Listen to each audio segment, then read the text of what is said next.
even if we're aware superficially of the narrative of Rabbinic Judaism as fundamentally pacifistic, fundamentally in some ways challenged by or challenging a Jewish narrative of power, what I want to try to do is pull them a broad section of text together to try to make this case through a variety of modes, and ultimately to conclude with a little bit of a discussion together with you about what it means to be both inheritors of this tradition and the dissonance that it creates, to be also living through a moment in Jewish history when that legacy of the tradition makes less sense, perhaps stronger. Having a legacy of a tradition that seems actually at odds with the central narrative of the Jewish people today, which involves the state of Israel and a totally different expression of power and the need for a Torah of military and sovereignty. The first text in front of you is from the famous text from Gittin. I'm going to unpack it together in English. And I wanted the core first move that takes place in this text, the well-known, almost poetic little moment at the beginning of the text, which says, the destruction of Jerusalem came through a kamsa and a bar kamsa, the destruction of Tur Malcha came through a cock and a hen, the destruction of Beitar came through a shaft of leather. And immediately we have to become conscious that from a kind of literary but also political perspective, we are about to take the most significant political moment in ancient Judaism and reduce it to a Ben Franklin-like aphorism, right? This silly reduction of cosmic and complex political realities into a little memorizable idea, which suggests that it's only if this little story of Jews not being able to be nice with one another, with names that have the kind of Aramaic quality of Tweedledee and Tweedledum, an easily mistaken Kamsa versus Bar Kamsa, had that not happened, the temple would still be standing. Of course, from a historian's perspective, the complexity of ancient Judea should not be reduced to this. Economic tensions, there are now Marxist historians who write about the emergence of economic tensions in the years 50 and 60, which destabilized the economic forces in Judea and made the people of the lowlands fundamentally at odds with the temple priests in Jerusalem. There, too, you could make an ethical argument that the deterioration of that civil society led to the destruction of the temple. And nevertheless, the move initially by the rabbis suggesting that their political narrative here is not one of political realities, but of political ethics, right? That we choose to tell a story that can be reduced to these little anecdotes or silly moments that, had it not gone this way, almost like an elaborate Rube Goldberg to the destruction of the temple, that this little unfolding of this moment brought about the destruction of the Jewish people and the diminishment of sovereignty. In the second idea that comes out of this, and the story that actually follows, I invited Kamsa, Bar Kamsa shows up instead, I kick him out of the party, even though he demands and begs to stay, is again not politics but ethics, right? If we treated each other nicely, then this would ultimately have not resulted in this destruction. But the next key move that takes place in the text takes place in this dialogue with the otherwise relatively unknown Rabbi Zechariah ben Avkulas. The rabbis become implicated, right, in the failure to actually act in the Kamsa and Bar Kamsa moment because they sit in the back and fail to intervene. And then you get this character, Zechariah ben Avkulas. The prompt for the character is that the Kamsa goes, reports on the government, and in rabbinic form, and this is consistent with rabbinic form, the way to figure out whether there's actually a rebellion taking place is to try to discover through the prism of halakha. So already the rabbis have introduced their own prism of halakha as the means for the Romans to figure out whether they're actually rebelling against them. I'm going to test them against their own halakha. And through their own halakha, we will demonstrate whether they are loyal to us or whether they are only fundamentally loyal to themselves. The entire prism of their own operating has now become, if our halakha conforms with the Roman Empire, we stay alive. If our halakha, however, makes us against the Roman Empire, we will fail. So you have an opportunity for rabbinic pragmatism in this moment to subordinate halakha to survival, and it fails. And so instead, the dialogue goes as follows. While on the way, he made a blemish on the upper lip of the fine calf, or some say on the white of its eye, in a place where we Jews count it as a blemish, but they do not. You have to be really rabbinic to make this point, right? To tease out the nafkamina, the difference between what Romans consider to be a blemish, which would invalidate the sacrifice for an offering, but Jews considered to be legitimate. The rabbis were inclined to offer it in order to offend the government. So you actually have an awareness in this text of the possibility of political pragmatism as a tool for survival. In other words, the rabbis basically know we know that it's really against halakha. Right? We shouldn't offer this calf on the altar, but we actually also know that there's a Jewish value of survival, and we have to live with these Romans, and therefore we should hold it back. You hear already the voice of pragmatism, of willing to subordinate halakha in order to survive. Said Rabbi Zachariah ben Apulas, people will say that blemished animals are offered on the altar. Love this voice of people will say. Right?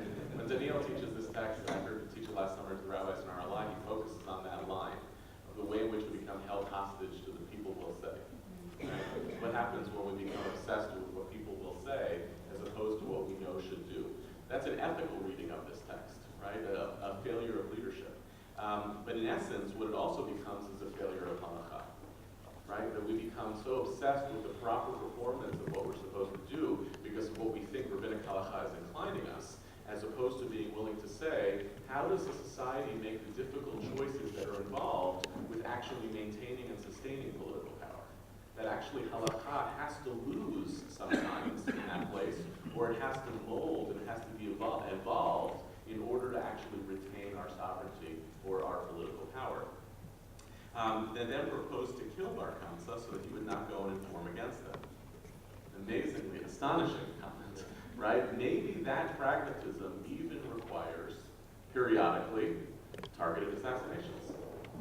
Maybe we actually have to take him out, even though we're conscious of the fact that decision to undertake a targeted assassination of Rabbi Zachariah ben Apulas runs against our prevailing morality, but that's a difficult thing, right? I have Shavit ringing in my ear. Those are the difficult decisions we have to take, and I think it was implicit in Shavit's comments.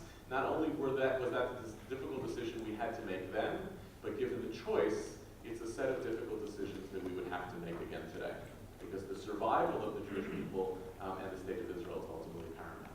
But then Rabbi Zachariah ben Apulas says to them, it's one who makes a blemish on consecrated animals to be put to death. And the ludicrousness of that comment is embedded in the question. The ludicrousness of the comment is, he's not being put to death because he made a blemish on a consecrated animal. He's being put to death because he's actually a traitor to the Jewish people and treasonously undermining the credibility of the rabbis and about to lead to catastrophic destruction. But the fact that the rabbis even tell the story this way, they are mocking, in essence, their own halachic language, and they're aware deeply of its own impoverishedness and limitations. The comment, this wins the day. So amazing is it that this comment, even though we as readers know how silly it is, the comment wins the day, and we only therefore get the retrospective comment of Rabbi Yochanan. Rabbi Yochanan thereupon remarked, through the scrupulousness of Rabbi Zachariah ben Apulas, our house has been destroyed, our temple burnt, and we ourselves exiled from the land. Precisely because of his scrupulous adherence to halakha, right? We have endured a deep failure of our own pragmatism, and our politics have lost out to the emergence of this own rabbinic ethic. If you skip ahead a little bit, you then go in the middle of the paragraph.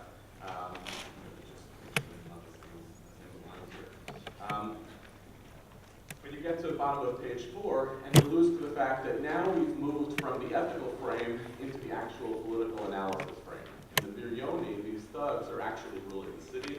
The rabbis say, and you hear their impulse, let us go out and make peace with them. Right? The pragmatism of resolving that conflict as opposed to standing in conflict with the Romans. They would not let them, but on the contrary said, let's go out and fight with them. Positions an internal conflict, an internal dispute about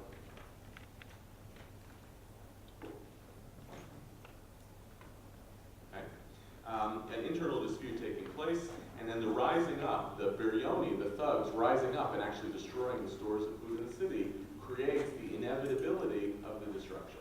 So we know we're on the verge of the destruction.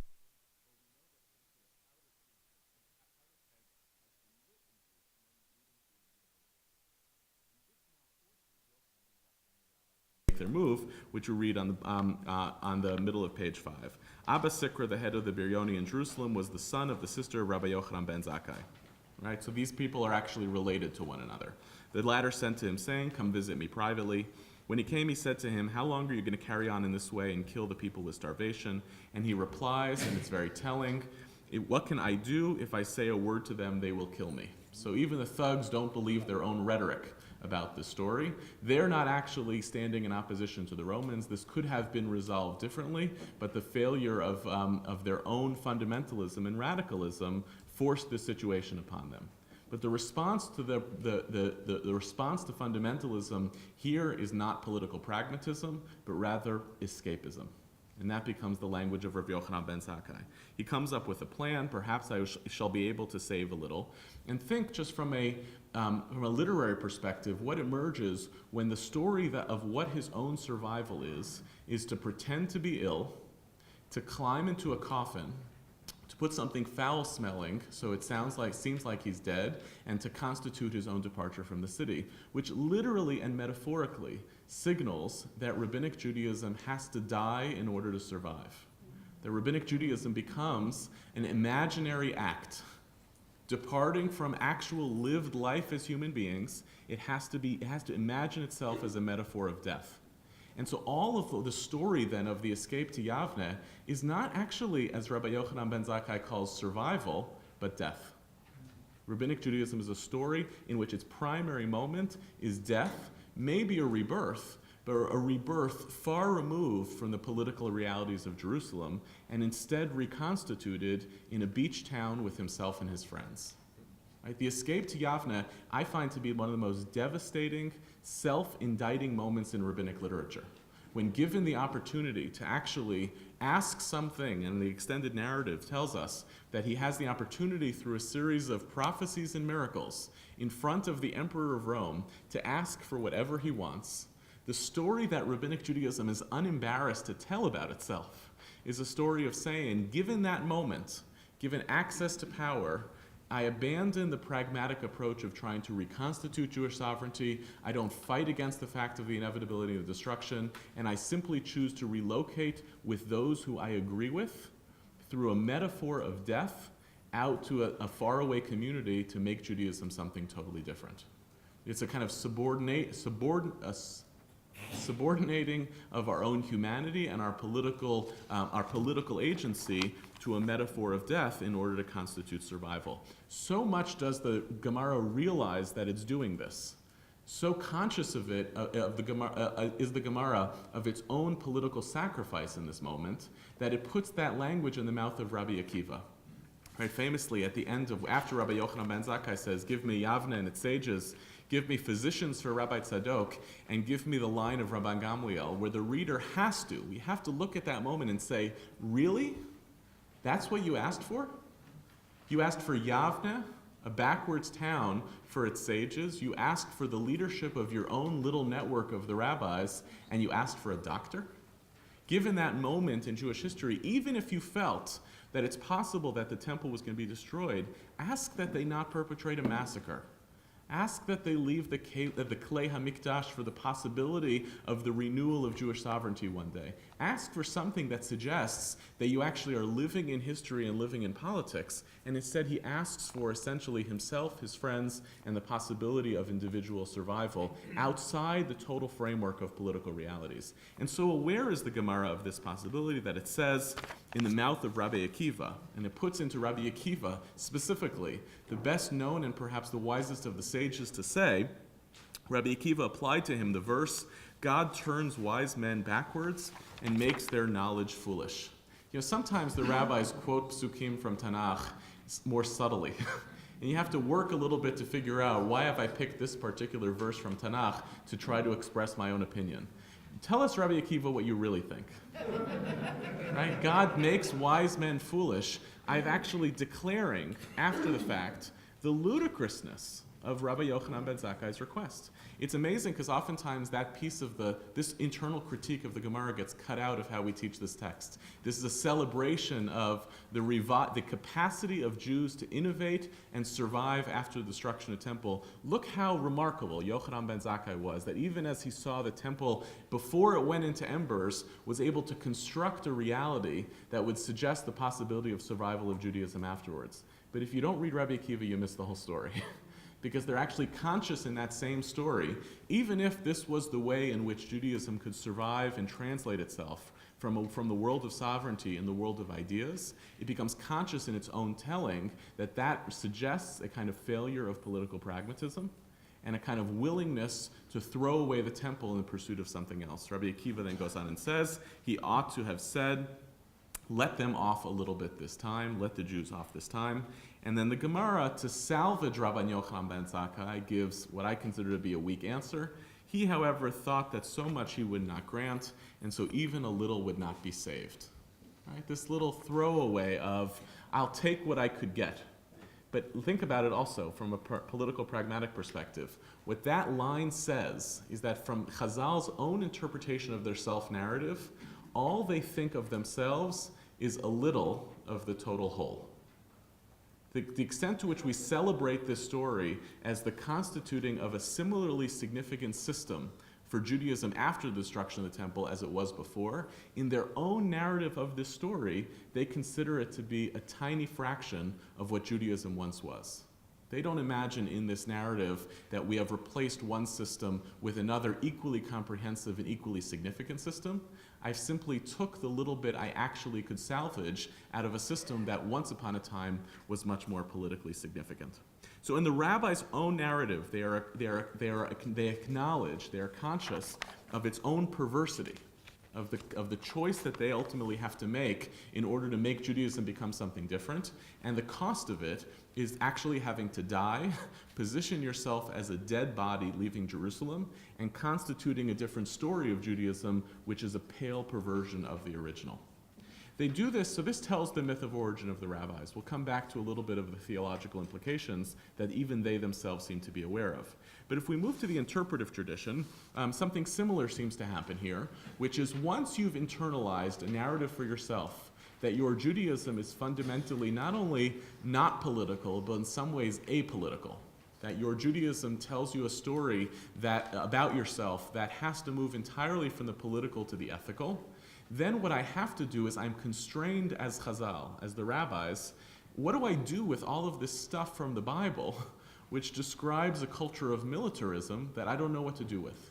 And the rabbis take this culture of militarism and turn it into two different things. They turn it into Talmud Torah, as we see with the story of King David, and they turn it into domestic ethics. Now, from one perspective, that's useful. Right? How otherwise do I make sense of all of this language of war and peace in the Bible if we, the Jewish people, are actually not living in an era of war and peace? So instead, I can take the thrust of those ideas and turn it into nice ethics that I can actually teach and learn and figure out how to be a good Jew. On the other hand, what it implicitly suggests is that I'm mounting or animating for myself a very different political theory about what I constitute to be the significant elements in my value system. So for instance, in Dvarim Rabbah, this is now, remember, with the text that it's picking up on is when you approach a city for war, you must first call out to it for peace. The rabbis do something astonishing here. I'm not interested in the conversation of approaching a city for war. I'm not even interested in the conversation about approaching a city and calling out for peace. I can't make sense of that. Why would I need that Torah? Let me turn it into something that is radically domestic. Or let me actually undermine the idea that I would actually one time in history be powerful and turn it into something different. The first interpretation they offer here in Dvarim Rabbah is proclaim peace to it. Come and see how great is the power of peace. One explanation, if a man injures his neighbor, he never forgets it. But not so God.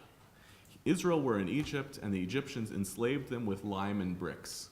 So what should have been, therefore, the collective memory of God and the Israelites for having been punished and endured was an instinct towards vengeance. But we are not that. After all the evil they had done to Israel, God had pity on them and decreed, you shall not abhor an Egyptian because you are a stranger in his land, but pursue after peace, as it says, seek peace and pursue it. Bakei Shalom v'radfehu. The rabbis, I think, are conscious of the fact that the language of radfehu, of rodef, is their own halachic category, which suggests a kind of thirst for violence. And instead, the very verse that connotes a thirst for violence becomes an anchor for empathy. right? What should be interpreted as the political need to actually translate your own anger into vengeance becomes an anchor that you need to be the people of empathy. And so I've translated from the political realities of the Tanakh, I've translated very consciously and explicitly into an ethical reality of trying to be profoundly above the natural human instincts and impulses towards war and violence. But the second story is equally telling. Another explanation. What is the meaning of Bakei Shalom V'Radfehu? Once Rabbi Meir was sitting and expounding on something, and a woman was there. She went home, it being Shabbat evening, and found that her Shabbat light had gone out. I think this means something more than it means. She arrives home, and suddenly the fire is out, so to speak, and that's likely why her husband gets angry at her. Her husband says to her, "Where have you been so late?" We could unpack this for that meaning at a different summer seminar. She replied, "I've been listening to the speech of Rabbi Meir." That makes that answer even worse. Where were you? I was with another man. I was studying Torah with another man. Now that man, I was studying Torah with another man. That man, being a clown, a scoffer, said to her, so you get the editorial voice of the text saying that this is wrong, even though from Rabbi Meir's perspective, the fact that he may have been problematic doesn't matter, as you see from what Rabbi Meir does. He said to her, "You will not enter my house, whatever happens, until you have gone and spat in the face of Rabbi Meir." She left the house. Whereupon Elijah of blessed memory, the great kind of Waldo of rabbinic literature, appears to Rabbi Meir. He's like there to solve all these problems. Otherwise, how would you know, right? Elijah of blessed memory acquainted Rabbi Meir with the episode, told him what happened. What did Rabbi Meir do? He went and sat down in the great study hall. Now the woman came in to pray, and on seeing her, Rabbi Meir pretended to be blinking. He asked aloud, knowing that this would mount her response, "Who knows how to cure what I got something stuck in my eye? Who can get it out? Does anybody know a cure or a charm?" They appear to be speaking the same language. Thereupon the woman replied, "I know how to do that." She spat in his face. Thereupon he said to her, "Tell your husband I have spat in the face of Rabbi Meir." He further said to her, and this I think is intended to be the ethical teaching of the text, because the problem is now solved. She went and spat in the face of Rabbi Meir. Go to become reconciled with your husband. See how great is the power of peace. So now what have I done? I've taken this idea of Bakei Shalom V'Radfehu totally out of its militarized context, and I have explicitly, literally and figuratively domesticated it. I've turned it into an ethic and a culture of resolving disputes between husbands and wives. Right? And so great is the power of peace that I'm willing to subordinate my own authority of Torah. Even Torah itself is willing to subjugate itself to the power of the holiness of the relationship between the husband and the wife. Peace moves from being a concrete concept in the way that Tal Becker works on and talks about, to being a cultural, an ethical phenomenon that manifests in the context of our domesticated family relationships. The parallel to this, or a different approach to this, takes place in what they do to David HaMelech. Do you even recognize David HaMelech after you read this text from Gemara Bava Kama? If you took a look at the source for this in 2 Samuel 23, the text in 2 Samuel 23, it's important, describes that it kind of takes a view of who are David HaMelech's great three warriors. And the three warriors were Elazar, son of Doda the Achite. He was with David when they taunted the Philistines and the Israelites retreated. Then Shammah, the son of Agi, and so on. During the harvest time, three of the 30 chief warriors came down to David at the cave of Adullam, while a band of Philistines was encamped in the valley of Rephaim. At the time, David was in the stronghold, and the Philistine garrison was at Bethlehem. David longed for water. He was thirsty. And he said, "Oh, that someone would get me a drink of water, miashkeni mayim, from the well near the gate of Bethlehem." So the three mighty warriors broke through the Philistine lines, drew water from the well near the gate of Bethlehem, and carried it back to David. But he refused to drink it. It's critical to understand the context, because then the perversity of what the rabbis do to this story becomes even more augmented. Instead, he pours out the water that his heroic warriors have gotten for him by means of a military operation that endangered their lives. He asks for water, They burst through the Philistine lines, they bring him water, and he says, I can't drink your water. Why? Far be it from me, Lord, to do this. He said, is it not the blood of men who went at the risk of their lives? And David would not drink it. What makes it a particularly radical move, what the rabbis do with this next, is that the very text itself is actually an incredibly inspiring ethical moment about wartime.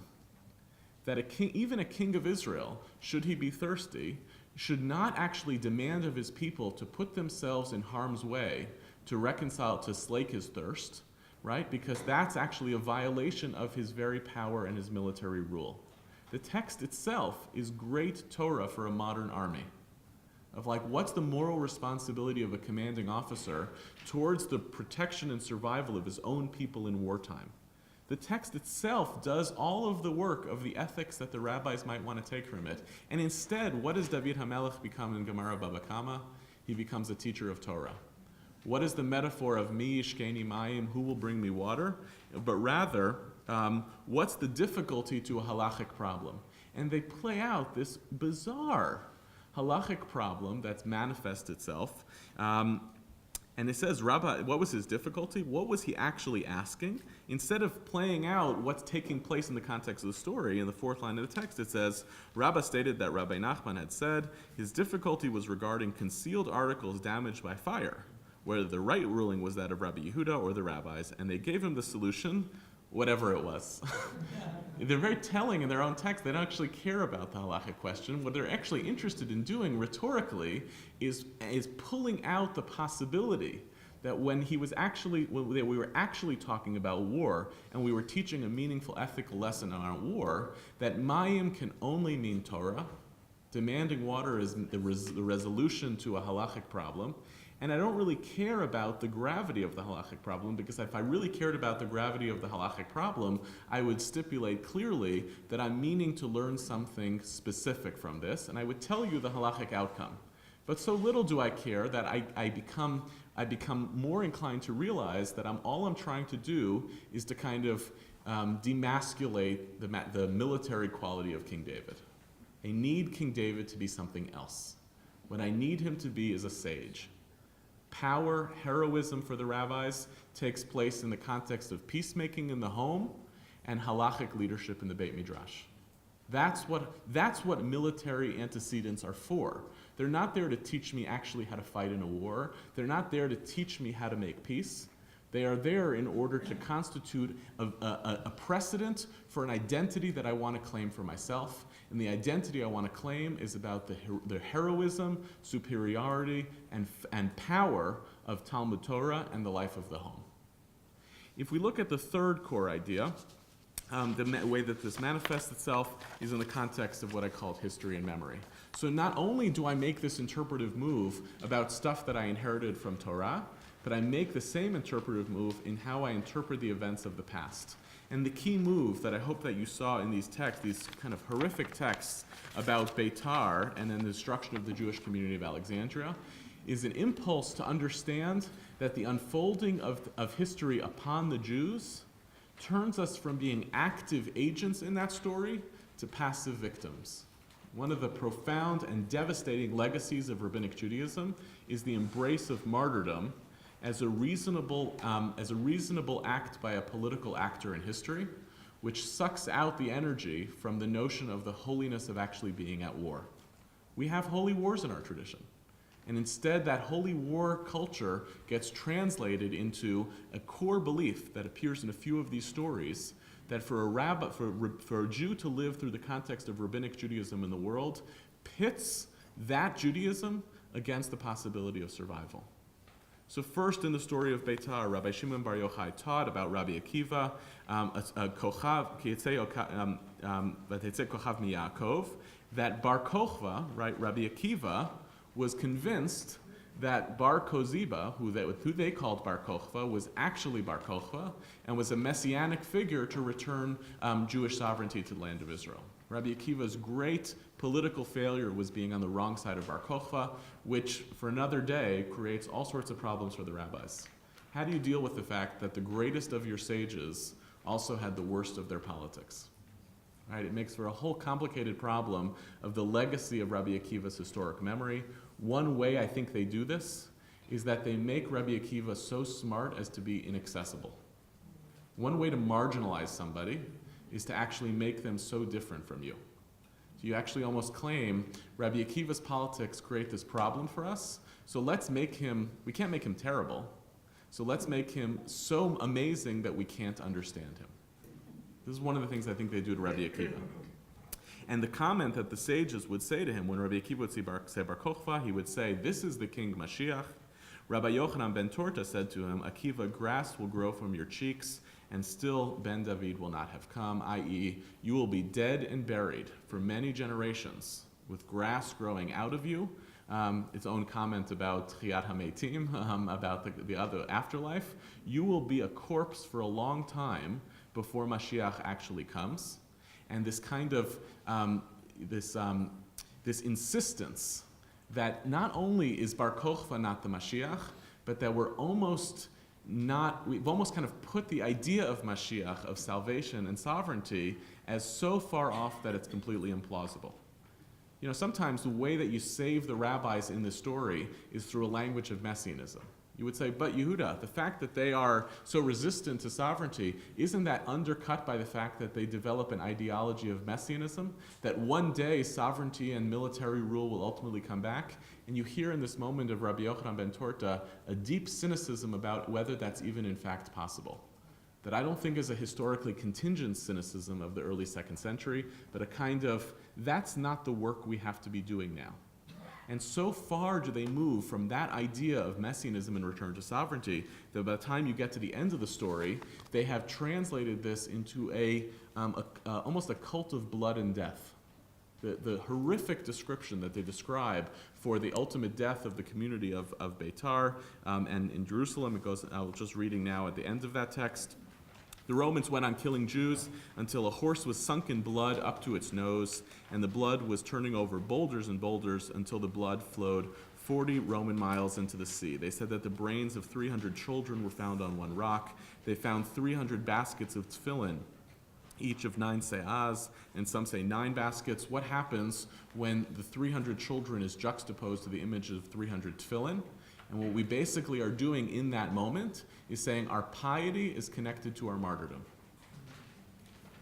So the tefillin and the children are meant to be in parallel to one another. Our piety is expressed and connected to our martyrdom. It was taught, Rabbi Shimon ben Gamliel said, there were 500 schools in Beitar, and the smallest of them had no fewer than 500 children. So there are 250,000, I think that's the right number, children in Beitar, which suggests the capacity to have an enormous army. And instead you get this incredible, devastating image of what do they think that an army is supposed to do. The children used to say, if the enemy comes upon us, we will go out against them with our quills and poke out their eyes. Literally and metaphorically, the people of the sword become the people of the book. The idea that a quill would become an effective sword is not only perverse because this is what children think will win, but it also, it plays that they have translated their own self-definition of this army of children is an army of students in a Beit Midrash who think they will actually, this is one of the great hubrises, is that people actually believe the phrase, the pen is mightier than the sword, right? Not against the Roman Empire, it ain't. But they go out metaphorically as the people of the book. That's the culture, that's the identity that they have imputed onto themselves. These are our children, this is our army. And the consequence of that, they're aware, even as they've made holy their war as one of ideas against the Romans and a war of swords, they are aware that when you make that choice, the consequence is, as a result of the sins, the Romans wrapped each one of these children in his book and burned them. From all of them, Rabbi Shimon ben Gamliel says, I am the only one left of that 250,000. And that ideology of becoming the people who are not only of the book, but wrapped in the book as a source of our martyrdom becomes the definitive ideology of this community. He applied to myself a verse, my eyes have caused me grief from all the daughters of the city. In the two texts that follow, you see similar versions of the same story, which amplify the extent to which the rabbis are aware that the rabbinic Judaism that they are creating is almost incompatible with living as pragmatic political citizens. And I'll read the story about Alexandria, especially, which is the one from Sukkah 23a. Rabbi Shimon Bar Yochai teaches, in 3 places the Israelites are warned not to return to Egypt, and it gives all of the examples. And lo and behold, it turns out that Jews keep going back to Egypt. This is one of the strange stories of Jewish history and ideology, the obsession with the idea that you leave, and the almost constancy throughout Jewish history of Jews returning to Egypt. And here it's describing the destruction that took place of the Jewish community of Alexandria in the years 115 CE to 117. The less known war/pogrom against the Jews. Everybody knows 70, everybody knows 132. You have the destruction of Jerusalem and Bar Kokhba. Around 115 to 117, there appeared to be the elimination of the Jewish communities of Alexandria, in Libya, in Cyrene in Libya, and in Mesopotamia, Asia Minor. Something happens in that period. It is a black box to historians, totally unclear because you only have ideological versions of history, and this is one of them here. Something happens that results in cataclysmic death and the virtual elimination of those communities. So dramatic is this that we know of hundreds of thousands of Jews in antiquity living in Alexandria during the Second Temple period. It's a community that thought of itself as being so significant that it seems that they built their own temple, certainly their own synagogues, but their own temple. And then it becomes hard to trace the very existence of Jews for over a century. Just an absolute demolition of a great significant Jewish community of antiquity. This is the rabbi's version of that story. In the time of the wicked Trajan, a son was born to him on the 9th of Av, and they were fasting. First problem, that when Jews are living according to the liturgical calendar, by virtue of the fact that they are obedient Jews, they are bad Roman citizens. Right? Those two things are deeply interconnected. They're fasting on the 9th of Av, when what should they be doing? Celebrating with the rest of the Roman Empire. And then the second great crime is that his daughter dies on Hanukkah and the Jews lit candles. Now, it's not accidental that the two holidays I picked to describe these are highly political holidays in terms of defining my own self-identity. The 9th of Av is the time at which I'm marking my own loss of sovereignty, and in marking my own loss of sovereignty, I've demonstrated my incompatibility at actually being a minority in the very empire that destroyed us. Hanukkah, in which I celebrate the return of sovereignty, signals itself as being an act of a suggestion of a future political rebellion and not merely the marker of a past political rebellion. And in both of those, I find myself profound in both marking my own demise and anticipating my own revival. I find myself fundamentally at odds with the normative political culture that I'm in. Again, we're looking for the response that we gave to Rabbi Zechariah ben Avkulas. Who's the posek who's coming along in the time of Hanukkah who says, guys, this year we're not lighting candles? And that seems to almost have disappeared. Why wouldn't that be the logical, pragmatic way by which a person continues to constitute themselves as a political citizen in an empire in which they are powerless? Instead, however, the community has embraced the ethic of actually living by Judaism makes you basically incapable of inhabiting the political culture in which you live. The consequence is, his wife said to him, they always blame it on the wife, before you conquer the barbarians, come conquer the Jews who rebelled against you. He intended to come in 10 days and came in 5, so he's looking for his own miracles to affirm that his instinct to destroy the Jews is actually correct. There's a whole dialogue about through text once again, and then you get the end of the story. He surrounded them with legionnaires and massacred them. He said to their wives, obey my legionnaires, which I think means become sexual servants to my legionnaires and I'll keep you alive, and I won't kill you. They said, what you did to the fallen, our husbands do also to us. In other words, the willful claiming of I would prefer to be dead than I would to actually marry you. The kind of full claiming of a martyrdom as an ideology. He commingled their blood, and the blood flowed in the sea until Cyprus. At that moment, a horn of Israel was cut, and is destined never to return its place until the Son of David comes. The instinct might be to read this text as actually embracing a messianic ethic. What it's actually doing is undermining it. What it's actually saying in this moment is the distance from the political realities in which we live in the present to that future vision of where we once will be, is so far off as the currents and the cities and the rivers run with blood.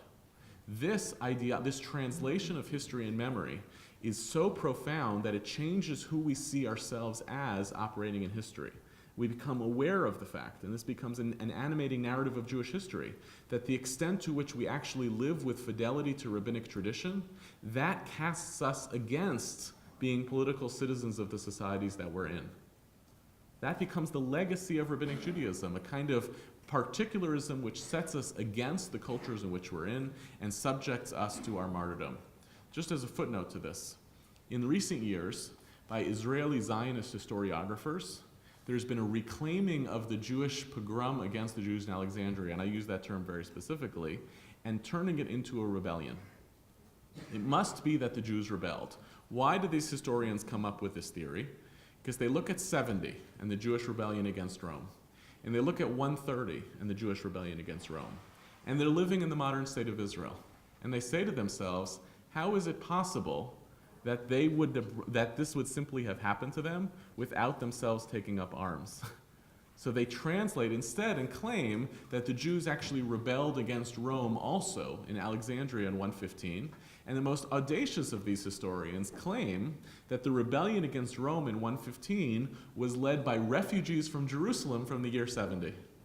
Some of them ran to Masada, and some of them went to Alexandria, and they spent the next 40 years riling up. It's a little bit of a problem in terms of how long people actually lived in antiquity, but they spent all of their time producing a legacy of animating a story to create a rebellion against Rome. And the reason why is psychologically.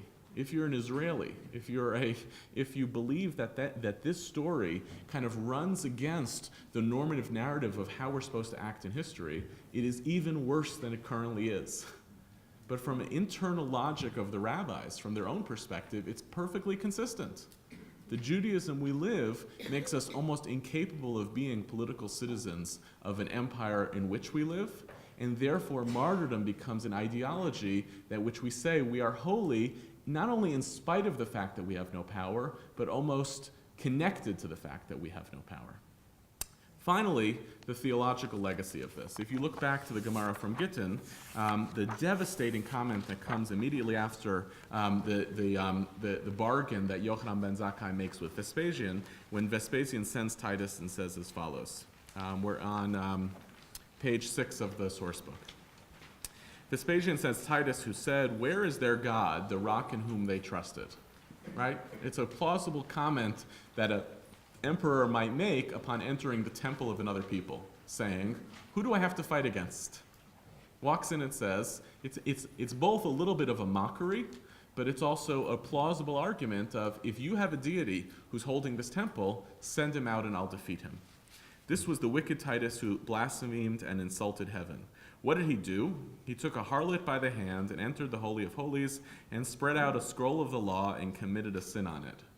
When I was a day school kid, one of the games you play is, what's the largest coalition of sins that one could actually commit at one time? It involves Yom Kippur, eating, sex. There's also a Seinfeld of George eating a pastrami sandwich while having sex. That's a little bit of what's going on here. It's imagination of the worst coalition or coalescence of what a foreign king could actually do in the temple, which is in the Holy of Holies with a harlot having sex on the Torah. And he then takes a sword and slashes the curtain. Right? He actually not only commits an act of transgression, he actually commits an act of violence in the Holy of Holies. Miraculously, blood spurted out, and he thought he had slain himself. As it says, your adversaries have roared in the midst of your assembly, and they've set up your ensigns for signs. I'm not sure that the text here thinks that he actually thinks he's killed himself, as much as it's suggesting that he kills God. Right? He thinks, right, and perhaps implicitly is intended, why else is there blood spurting out from the curtain? So the fact that he enters in and says, where's your God who's going to defeat me, commits the worst possible act of violence and transgression against that God in the Holy of Holies, takes out his sword, and kills God. So the idea of the birth of a theology of the death of God is not a modern construct, but it's here in Chazal. And then they go on to make it even worse. Abba Hanan said, Mi chamocha ba'elim Hashem, who is like you, mighty in self-restraint. The kind of the cynicism and bitterness of this comment is, look how powerful you are, God, that you were able to actually exercise self-restraint. Kind of deep mockery of the failure of God to actually intervene when the Jewish people actually need God. That you hear the blaspheming insults of the wicked man and keep silent. To make it worse, in the school of Rabbi Yishmael it was taught, who is like you among the gods, mi kamocha ba'elim Hashem, who is like you not among the elim, but among the ilmim. Look how great you are among the mute and dumb gods of the world. That in this moment you are actually able to exercise your silence. The rabbis, I think, in this are both offering an indictment of God in this moment and expressing a deep awareness that this is their theological legacy. That they've actually constructed a system in which this is normative, in which we are no longer capable of thinking of ourselves as sovereign and powerful military actors because of the realities in which we lived, and that our theology is actually affirming that sensibility. If you wound up reading to the end of the story, there winds up being a kind of fantasy of revolution and rebellion, but it's all otherworldly.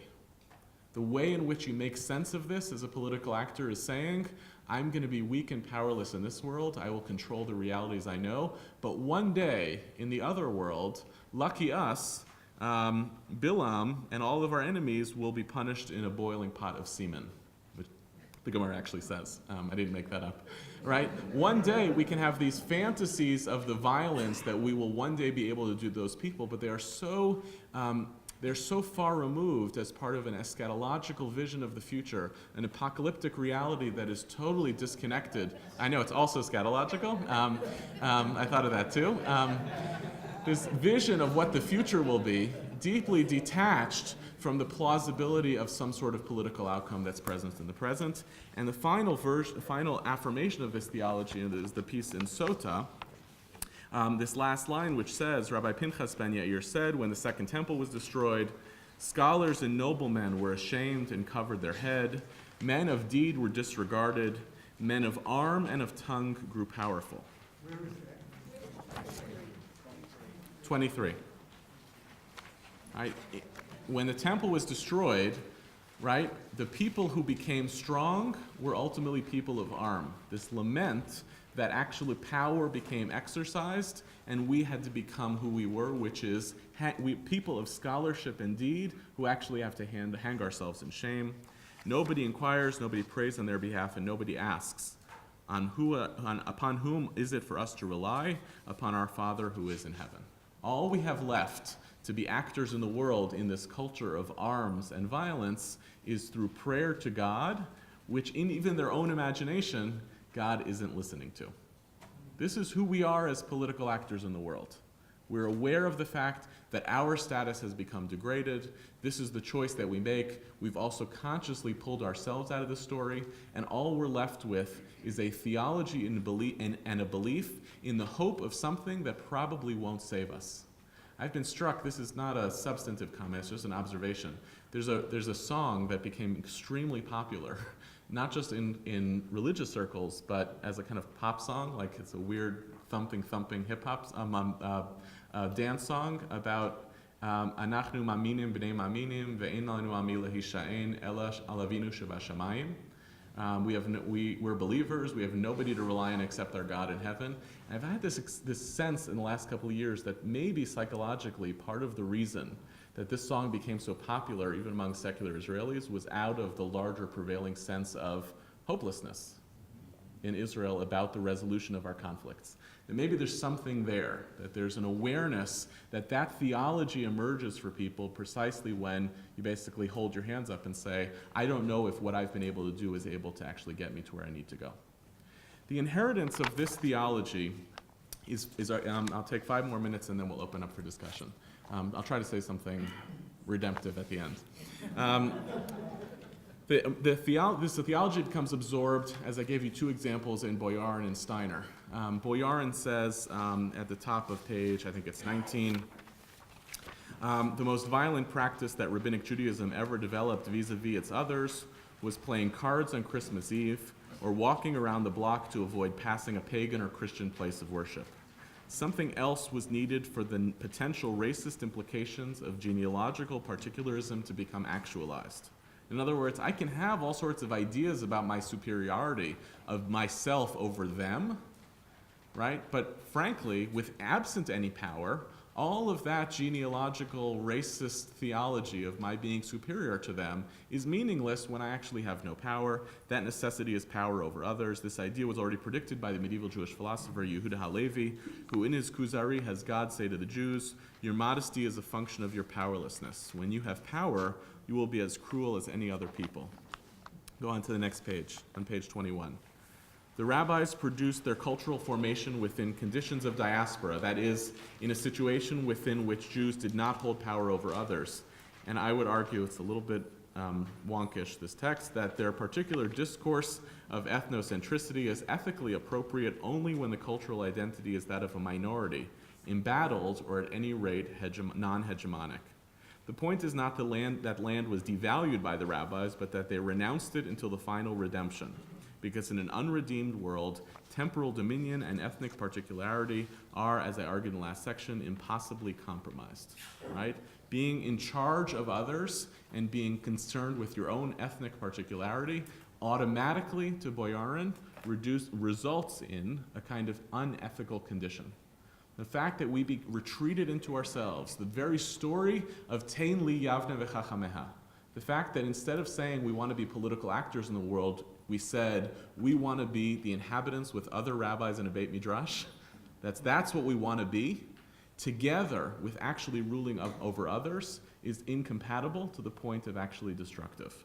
If you skip down a few more lines, it was political possession of the land which most threatened the possibility of continued Jewish culture, practice, and difference.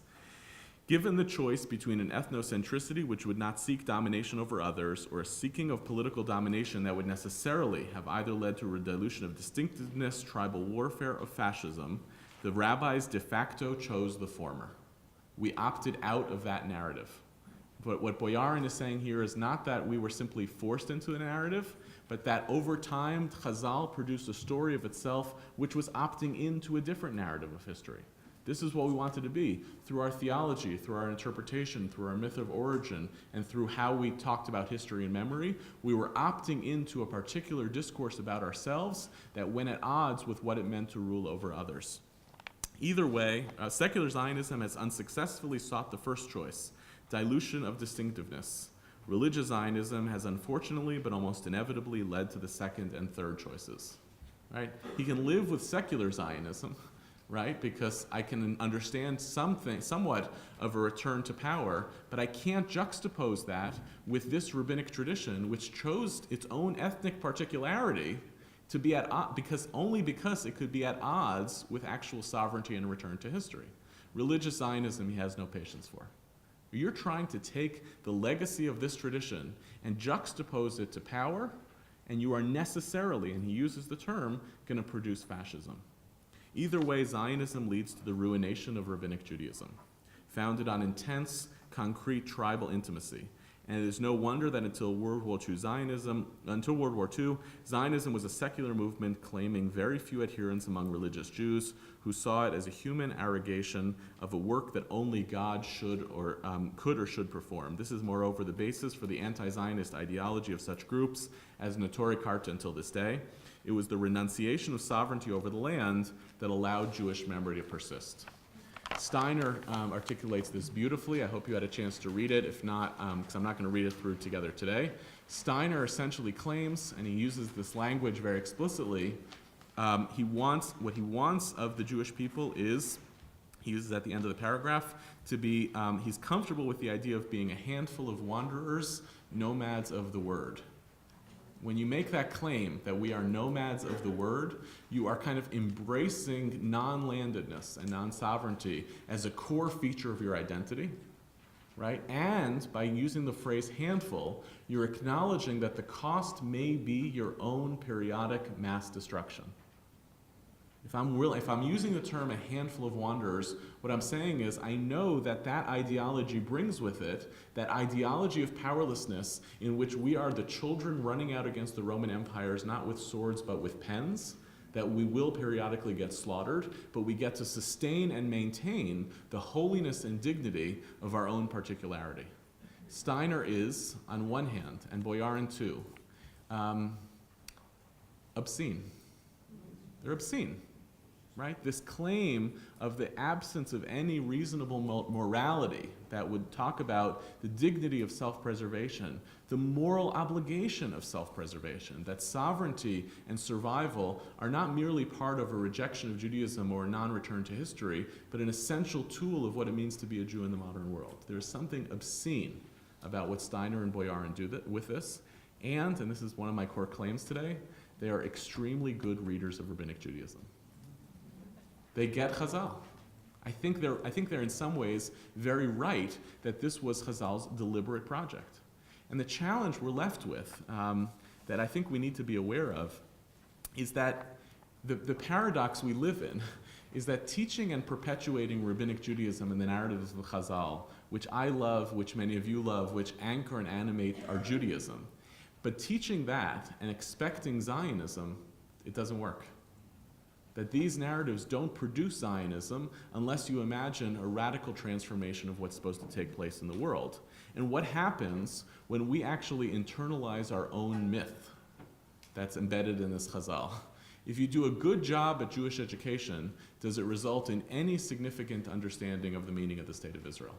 Does it result in any significant understanding of the challenges that the State of Israel faces? Or are you operating in a totally different moral discourse that the State of Israel fundamentally challenges? And I guess part of why I wanted to bring Yitz and David is I think Yitz Greenberg and David Hartman, among others, were, even though they looked and sounded the part of being, or Yitz does, Sheyibadel, both of them look and sound the part like authentic receivers and transmitters of rabbinic literature, but then in a lot of deep ways they were actually leading a revolution. Right? They were leading a revolution. Yitz says it's amazing in this text. He says on page 25, there's still some disagreement about whether the assumption of power is a basic change in the Jewish condition. Or even further, at the end of that page, one might add that the decision to create the state and take power also constitutes a commitment to end the martyrdom tradition of Jewish history. Since martyrdom means the risk of total annihilation, it's no longer acceptable. But how do we become conscious of the fact that when he says that, he says martyrdom doesn't work for us anymore, in order to make that choice, he's rejecting one of the deep pathways of what Chazal actually set up as being an important set of moral categories. If you read Yitz as merely part of this continuation of history, you miss the fact that he's actually signaling a radical rupture, a radical departure that the Holocaust requires of us to realize that Chazal doesn't prepare us for the significant change in Jewish history. And what the Holocaust was to Yitz's theology, the State of Israel is to David Hartman's. What David Hartman comes along and says, Israel represents the birth of a healthy society that creates a nation like all other nations. The demythologization of the Jewish people is one of the great gifts of Israeli society to the Jewish people. Statehood has shattered the credibility of the grandiose sermons about the nature of the Jewish people that rabbis often give in the diaspora. It's not mythological anymore. And what do we give sermons about? Chazal. This is not a myth of what our people is and what it represents. It has to constitute something that radically departs from what that Judaism meant for those 2,000 ages of Jewish history. I'll read the last line only because it'll help us remember Rabbi David Hartman. Although it is true that history reveals our heroic determination not to be defeated by the enemies of Judaism, and although the mystery of survival in history evokes admiration and wonder, the truth is that we're also Nebuch, a people. I don't know how quite to translate Nebuch. It is a technical term. I don't know how he gets away with writing that and publishing it, right? What he's signaling is, right, you want to claim that there is this deep continuity between all these books on the shelves and what the project of the State of Israel actually consists of, but it is fundamentally either animated by the Holocaust or by the State of Israel, a profound rupture or possibly even a revolution. The question I want to leave with, or perhaps the idea, is how do we translate from simply assuming that a great and deep understanding of our rabbinic traditions, our rabbinic narratives, and our rabbinic myths will animate a love and support for the Jewish people that will also translate into a love of the state of Israel. When I look at Jews who are steeped in Jewish knowledge and Jewish tradition, and who interpret that tradition to make them deeply skeptical, cynical, or opposed to the state of Israel, right? The answer in the organized Jewish community is to call that heresy. That's what we've done. We've called it heresy. Perhaps we should continue to do so. But what we can't do is claim that they're not reading Chazal. And so the moment is, what is the opportunity that we must do, both as the inheritors of a rabbinic tradition and those who want to sit with the state of Israel as an important moment in Jewish history that must be claimed and integrated in that tradition? What must we do to be the inheritors of the Yitzhak Greenberg and David Hartman revolution? What must we do to take this Torah, not misrepresent it, but amount a credible continuation of that Torah in such a way that it becomes equipped and ready to animate an equally compelling, an equally authentic, an equally credible narrative of Jewish history for the moment in which we live? Thank you.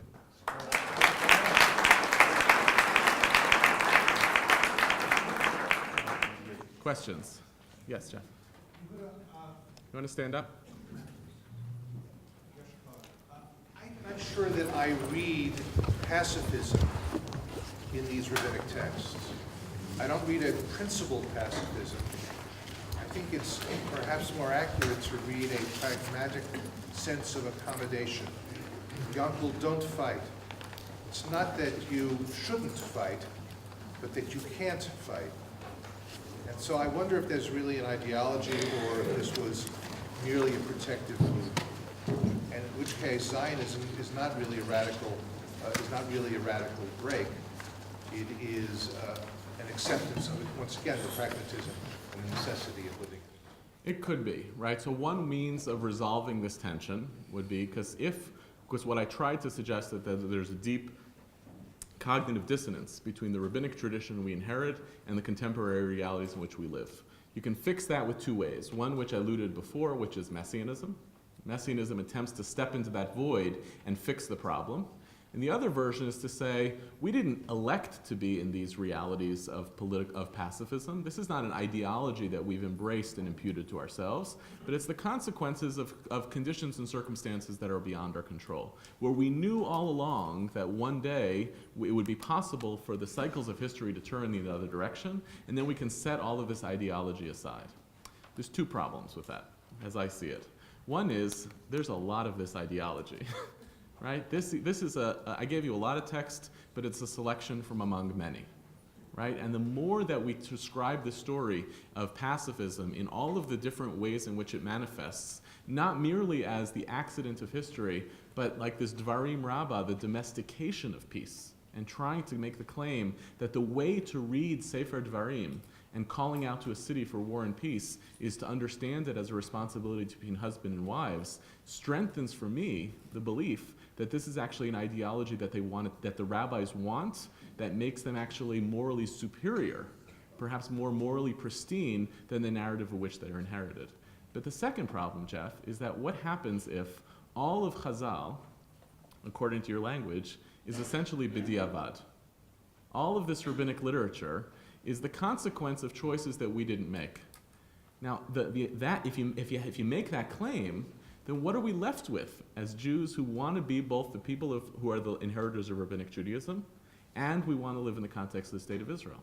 So there were attempts to do this, right? That whole movement of the Canaanites as an early Zionist movement was essentially an attempt to say, how do I strip away all of that stuff that accumulated from Judaism all over all this time based on your theory? All that was stuff that came in that helped me make sense of a world that wasn't ideal. Let me return to my biblical Nimrodic roots of being a man of power, a people of strength, a people connected deeply to the land.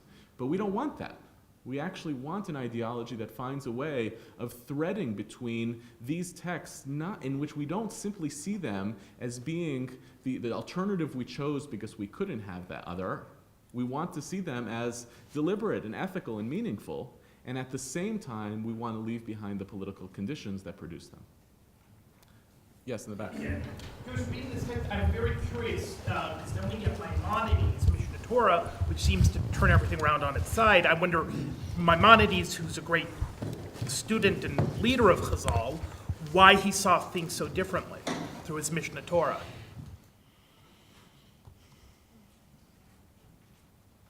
I'm not sure why you see it as being different.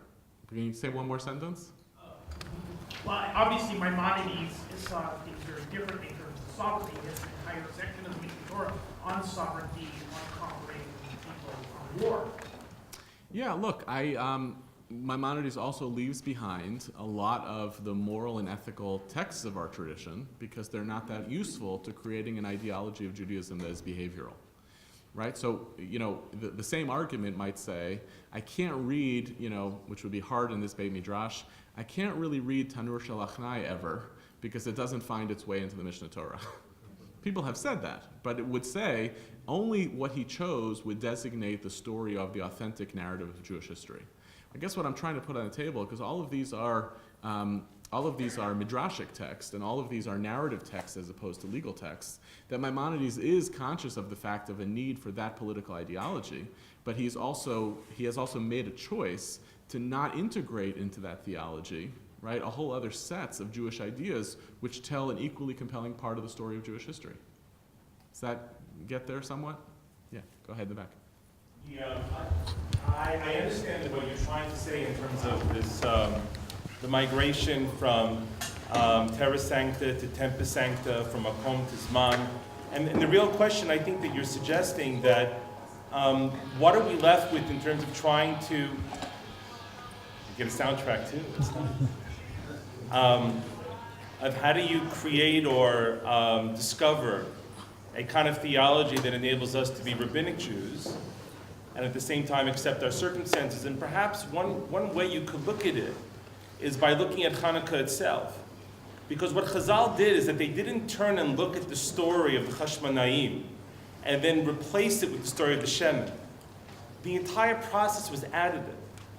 You're shaking your head a bit, I get it. But if you look at everything as additive, not that it was an abrogation, but that things were added on to what had come before, then there is a prism for us to accept where we are and understand where we've come from as well. It could be. So first of all, I'm not sure I agree with your reading of the rabbis on Hanukkah. I think they certainly, I think they hate the Hasmoneans. There's good evidence to that effect. They move their story out from being one because it's not one they want to embrace. They think that the Hasmoneans are basically bloodthirsty zealots who ultimately wind up killing each other, which becomes true. And the story of claiming the Pach Shemen, the miracle of the oil, is very deliberately, it's a good example of what we're trying, it could be a part of the history and memory section of the attempt to say, I can't live with that story as being my dominant story.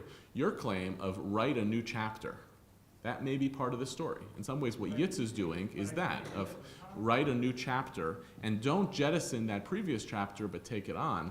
But I think in that moment, if you want to make that claim, then you are a particular reader of rabbinic literature that becomes conscious of its own audacity. Right? Yosef Chaim Yerushalmi writes in Zachor about the audacity of the rabbis in their willingness to write the bracha of Baruch Atah Hashem Elokeinu melech haolam asher kishanu b'tzvotav etzivanu lahadlik ner shel Chanukah. Right? He's like, where did they do that?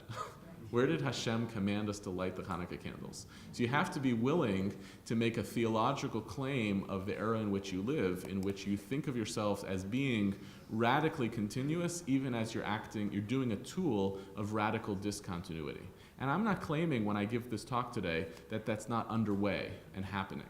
Right? Perhaps part of even the very effort of the writing of the Al Hanisim prayer for Yom HaAtzmaut is an attempt to do that, to weave into the theology with familiar patterns and paradigms of what we've inherited from the past, a version of our own narrative that sounds consistent with that, as a means of affirming the narrative we've received and at the same time transforming it. All I'm saying is that you do that, the more you veer into into a territory of religious Zionism that puts us into a place that requires extreme caution. Yes, Julie. Interested in your answer to your final question. What must we do to continue the revolution of Hartman and Greenberg? What we're doing. Look, there's no better moment than the Inyana Diyoma, the stuff that's going on today, right? Of whether we actually have a real Torah that helps us to understand these moments. I mean, there's been, for instance, over the last number of years, people who have studied here before have studied, Torah HaNeshech in the spirit of the IDF as kind of the writing of a modern text of Jewish history that attempts to try to figure out, is there a prevailing ethic and morality of war that could actually inform how a Jewish army is supposed to act in wartime? I think the consciousness that I'm trying to put on the table is the awareness that when people do that, it has to be thought of as an exercise in imagination and not pitched as a kind of exercise in fundamentalist authenticity. The more you become convinced that Judaism and that rabbinic tradition knows exactly how to respond to these moments, I think you've gone over the rails in terms of your misunderstanding of rabbinic Judaism and the miscasting of what the project is. And part of that sensitivity involves, there's an awareness now that that same spirit of the IDF needs revision. Because it turns out there's too much vagueness that's created in that space, and that vagueness has been exploited by sectors in the religious community that have managed to do a very good rabbinic interpretation of the spirit of the IDF that make it possible to make it, the whole premise of the spirit of the IDF was to not use force except when you're experiencing a direct threat.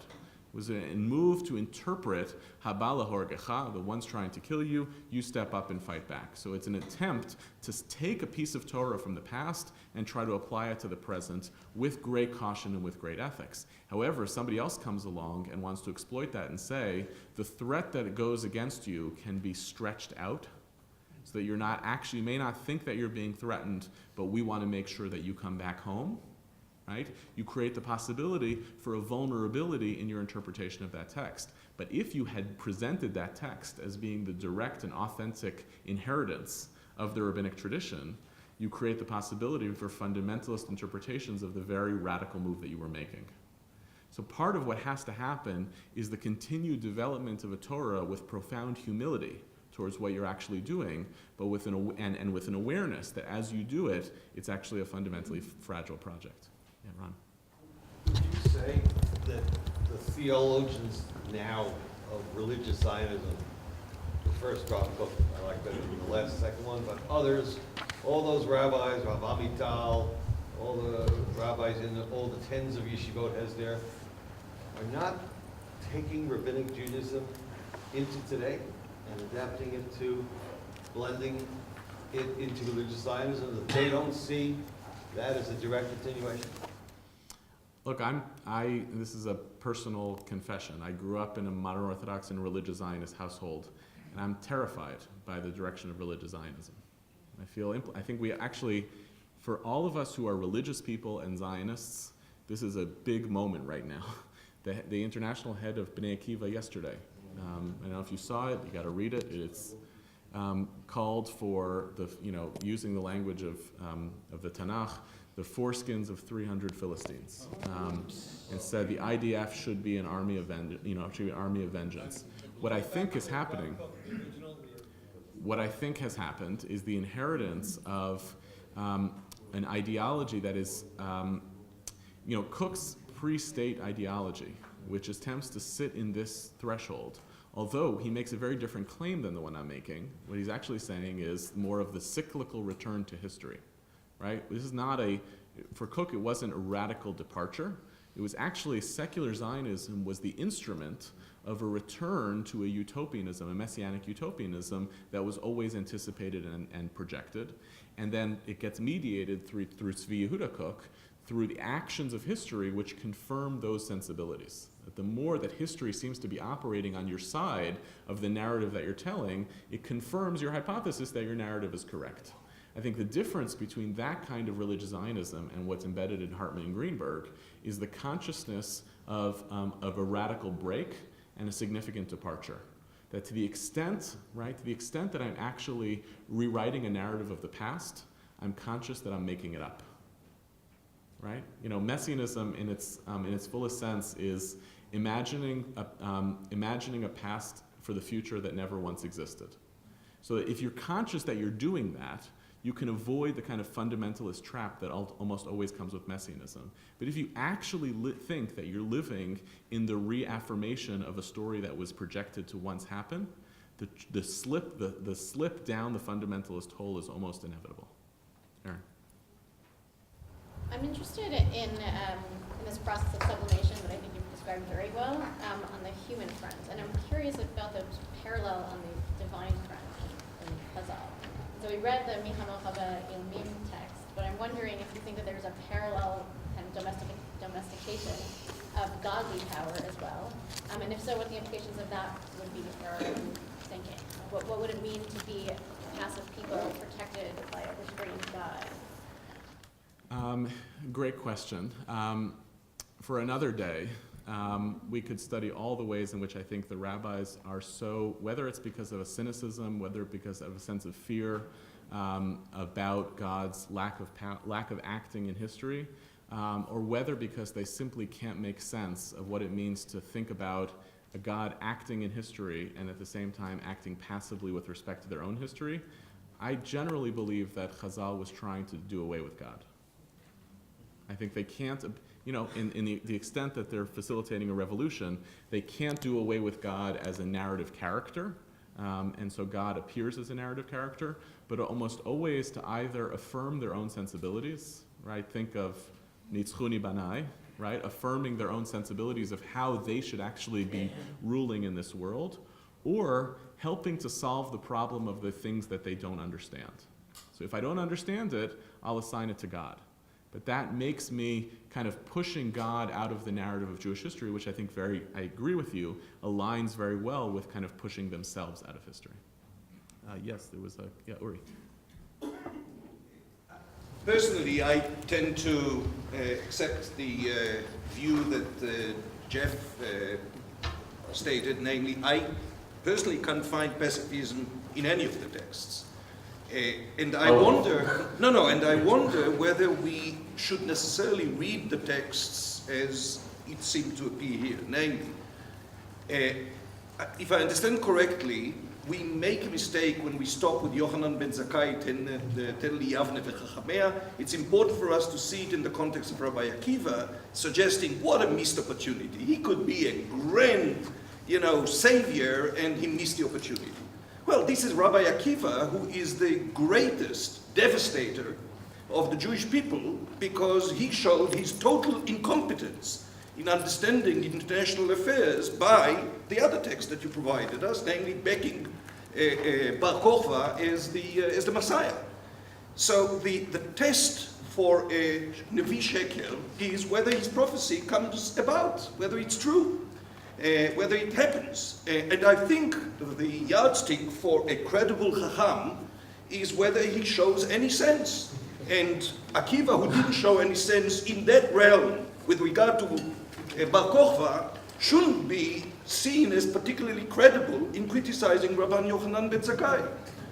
So I think we see it already nowadays. We have the greatest scholars and theoreticians who come to the Knesset and prove themselves to be totally incompetent. We have the greatest warriors who are great in international affairs and security, who prove themselves to be totally incapable of dealing with civil issues.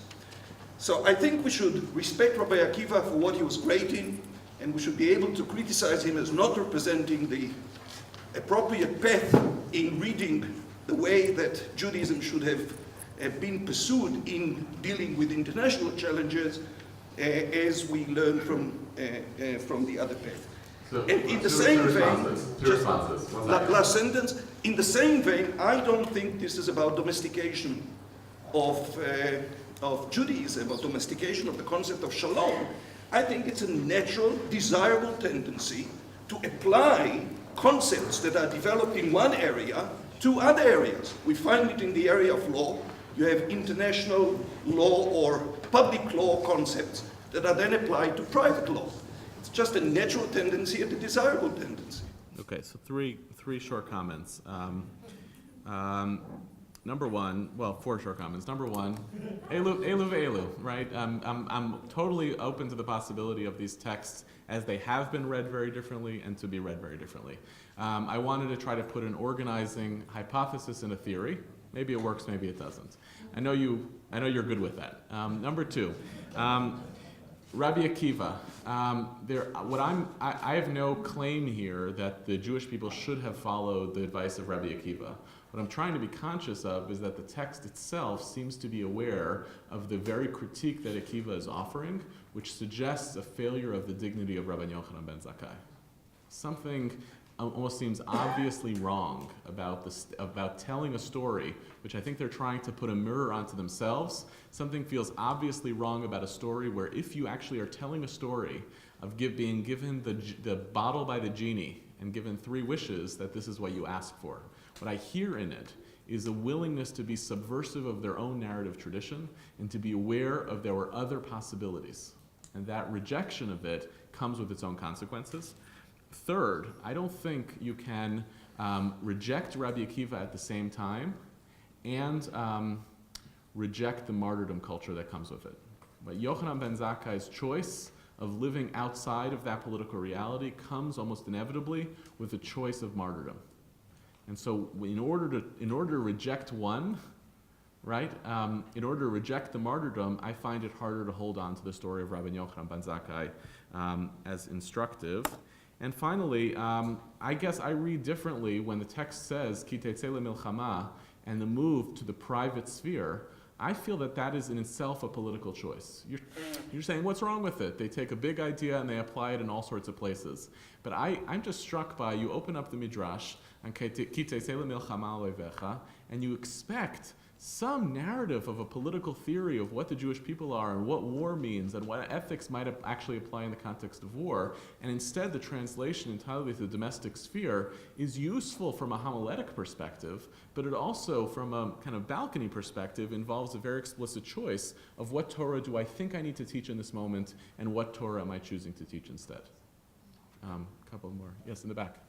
Yeah, I think your presentation explains 2 modern historical phenomena. The first being why religious Jews were so slow to come to the Zionist enterprise, because it didn't, not just because the idea that somehow Mashiach should bring redemption, but it didn't fit into the religious worldview.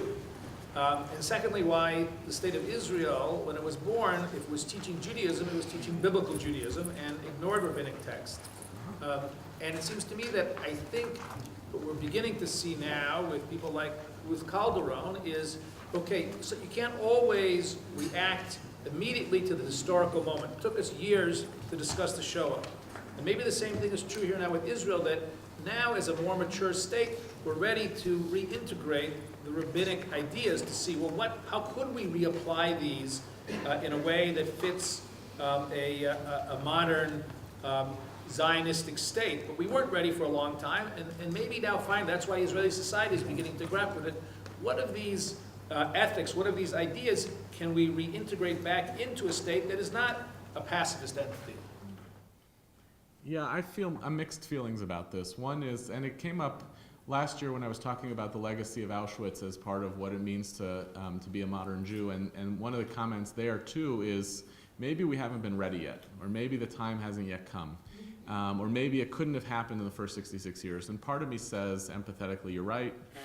Jewish people weren't ready yet. They had to fight the wars they were fighting, and then they could figure it out.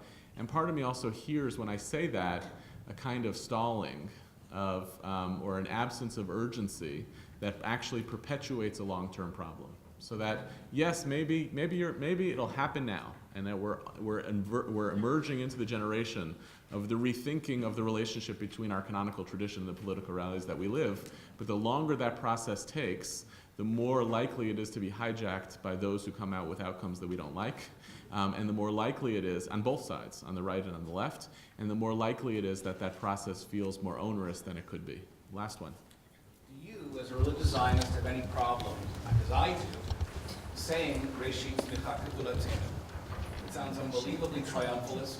It leads me into a trap in Chazal, using Chazal for purposes I really don't like, that I see evidence. Does it give you any pause? Yes.